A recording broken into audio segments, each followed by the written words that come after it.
Yep, right now.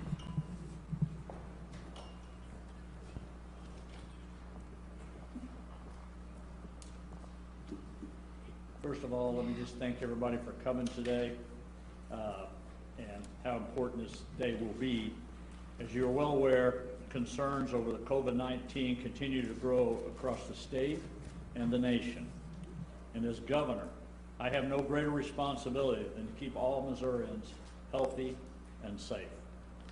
In our press conference last night, I said that we had not yet declared a state of emergency, and that my administration would continue to evaluate the situation and consider all options available to provide the necessary resources. After further consideration, following last night's press conference, we have decided that declaring a state of emergency is the next appropriate step to protect public health. So today, March the 13th at 4:30 p.m., I signed Executive Order 20-02 declaring a state of emergency for Missouri. I want to be clear that the declaration has not been made because we feel our current healthcare system is overwhelmed or unprepared. I also want to make it clear that the declaration is not intended to close public schools. Schools should seek the guidance of local health officials when thinking about closing their schools. The purpose of this executive order is to allow more flexibility in utilizing our resources and deploying them around the state where they are most appropriate. By signing this executive order, I am invoking the Missouri State Emergency Operation Plan. This executive order will enable me to waive certain state laws and regulations where necessary and direct state agencies to report any unfair market practices. This will also provide access to up to a combined total of approximately $7 million in state funds beyond the federal funds we expect to receive. In addition to declaring a state of emergency, we are also taking steps to expand our COVID-19 testing capabilities by coordinating with the University of Missouri and Washington University labs. We have shared positive COVID-19 samples with Washington University that will allow them to create a control and conduct testing themselves in the near future. We are also in the process of doing the same with the University of Missouri. This should increase our testing capabilities by thousands here in Missouri. And we greatly appreciate these universities for offering their assistance in addressing COVID-19. Our state lab will also be receiving more tests from the CDC very soon, pushing our capacities to 1,600 patient tests. We know that testing has become a great concern, and I want Missourians to know that we are working with some of the best resources in the state to address this, whether they are public or private resources. As I mentioned before, the primary purpose of this emergency declaration is to provide greater flexibility in allocating our state resources, not because the local health providers feel they are overwhelmed. However, in many of our communications, we have heard concerns over the availability of personal protective equipment for responders outside of healthcare providers. We are also working to address these concerns. We have been in communication with the Missouri Foundation of Health, which has a relationship with many of Missouri's communities and a history of supporting public health. We will be working jointly with them to try and fulfill the needs of PPE in our urban, suburban, and rural areas. We are also in the process of reviewing federal guidance allowing additional flexibility in health insurance coverage and unemployment benefits. We will communicate more on these items as we receive better clarification. Finally, we believe we will have the capability to deploy temporary structures in accordance with coordination with SEMA and the National Guard should the need arise. Again, I want to assure you that we will continue to take all steps necessary to protect the people of this state.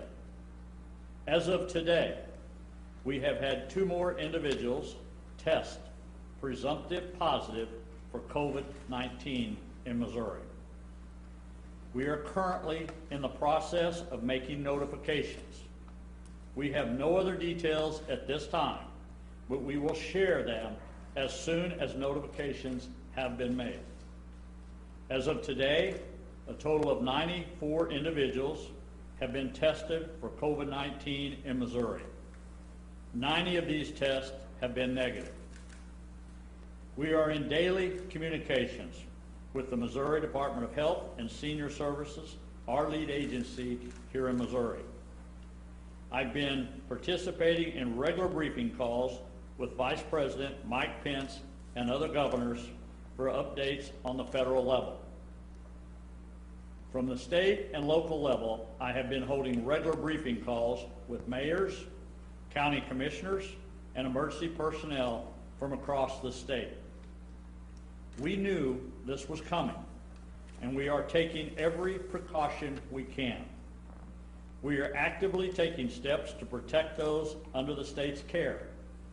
As a precautionary measure, the Missouri Veterans Commission has restricted access to our veterans' homes across the state. Yesterday, the Missouri Department of Corrections announced it is suspending visitors at the state correction facility for the next 30 days. And today, the Missouri Department of Mental Health also restricted visitor access at state mental health facilities. We also know that there will be people traveling and returning home to Missouri.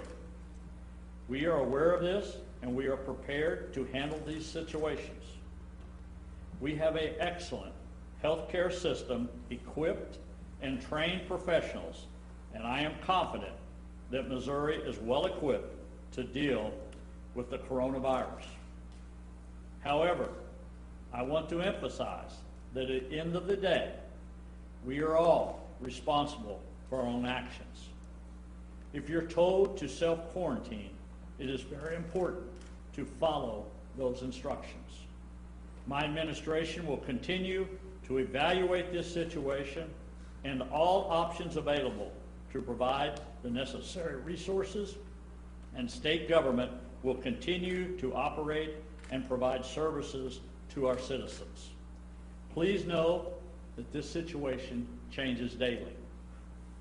We will continue to be proactive, and we will continue to work closely with federal, state, and local health officials and emergency personnel to provide you with the most accurate and up-to-date information. With that, I'd be glad to take a few questions. Governor, would you allow any? Kelly? You mentioned you were accessing $7 million. I presume that's from the disaster fund. Do you have plans to actually spend that, or just on what? I think we'd be seeing where the needs would be to be able to utilize that money. Basically, just freeze it up where we can if we needed to.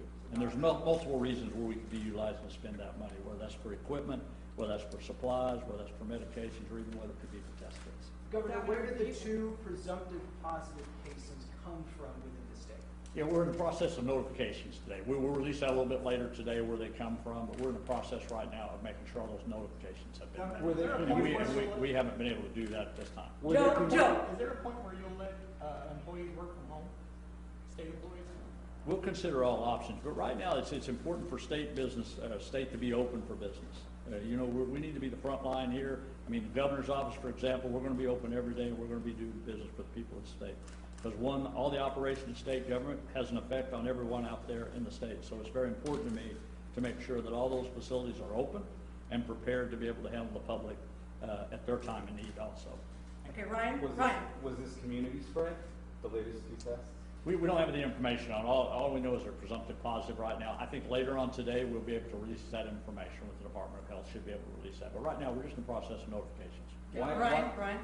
Governor, if you could clarify, 90 have tested negative, 94 overall. I assume 3 still need to be confirmed by the CDC to confirm that. And you mentioned temporary structures. Do you mean temporary hospitals? What are those temporary structures? You know, there'd be a number of things. They could be hospitals. If we ever come to that, we could use that. But I think testing sites also, you could have temporary testing sites, wherever that might be. If we wanted to make that more availability when that time does come, when I think when the process would kind of catch up with the demand, we might be able to do more testing at different locations around the state. Governor, can you talk about the decision regarding schools? Yeah, I think the school issue is a local issue. I think for what we do know status-wide, probably our younger adults are less likely to be affected by the coronavirus as some of our older people. So I think that's a local decision. I think that's what it is. They pretty well know the facts here. And so far, and thank goodness, we haven't had anything in our school systems. Ashley? We're seeing other states shut down schools. Do you all have any additional information you can share as to why we're making the decision to keep schools open? Well, right now, we've not had any cases whatsoever been in the schools. We know that for the students in the school, for that age bracket, is less likely to be affected by the coronavirus on that. And right now, again, I think that's up to the local levels to make those decisions. Ryan? We've also seen other states who have put restrictions as far as crowd size. Any thoughts there? Again, I think your mayors, I'm well comfortable with the mayors and decision they're making across the state. They don't know their areas better than anybody, and I think they can make those decisions on that right now. I think we make recommendations every day when we think, you should limit that, and we're trying to tell people to limit crowd gatherings, but I think to put a number on it. Sir, some people might say, you're the governor, they're expecting, the local agencies and the local leaders are expecting you to give some guidance. Well, that's not come to my attention, and I'll say this, but I'm gonna be meeting with the mayors next week. For example, we're trying to set up meetings with the mayor of Kansas City. We're gonna go to those local areas and figure out, okay, what is it you want me to do as governor, and what do you want us to play that lead? But again, I think the responsibility of the local levels has to play a part of this. Has there been a correction to the hotline to allow out-of-state area codes? Pardon, I didn't hear the question. Correction to the hotline to allow out-of-state area codes, since most people are working off of their cell phones now. Yeah. Yeah, thank you very much. Again, as the governor's always stressed, communication is really important. So we worked with our long-term provider at Eddie Cardinal Glennon and set it up on Wednesday. I reviewed all the scripts. I would highly commend you to look at them. We put them on our website so you can actually read what we have scripted to tell people. It's about 52 pages. Like I said, I'm impressed with how detailed it is. It was brought to our attention today that you couldn't use outside area codes. That was unexpected to us, and so we are correcting that today. Has But that been corrected yet? or is I it- don't know if it's been corrected at this moment, but when I left to come over here, it was in the process of being corrected. But again, I would just stress this is a long-term provider we've worked with for a long time. I'll be there tomorrow. I'm visiting tomorrow morning. I'll be there actually 12:30 to go by and see them. But I would highly encourage you to use that. It is really everything I think you would want to know about COVID-19 in Missouri. And if you have trouble getting through on the line, sometimes when I call, they'll say go to the website. All the scripted answers about anything you want to ask about quarantine or isolation or pregnant women, it's all there in written form. So I'd highly encourage you to use it. Dr. Okay, Williams? 17, right here, 17.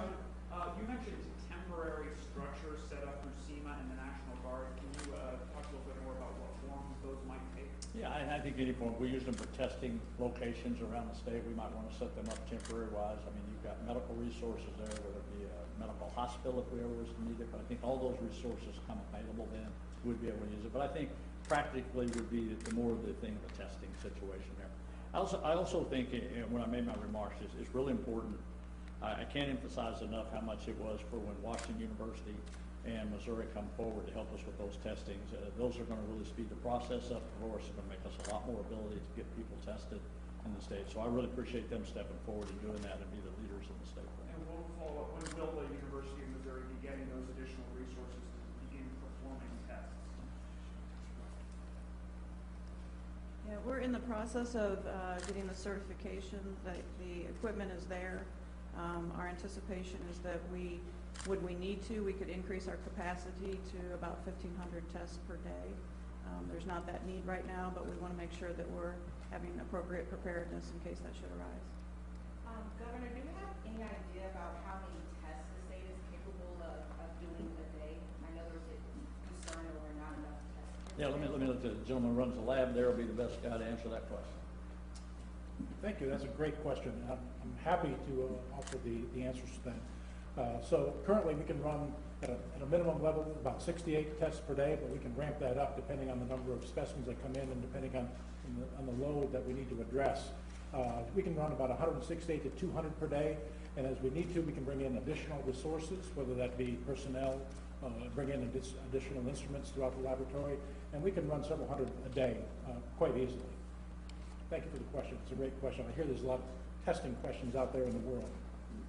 Governor, earlier today, President Donald Trump also declared state emergency and said he was freeing up $50 billion to go to state and local governments.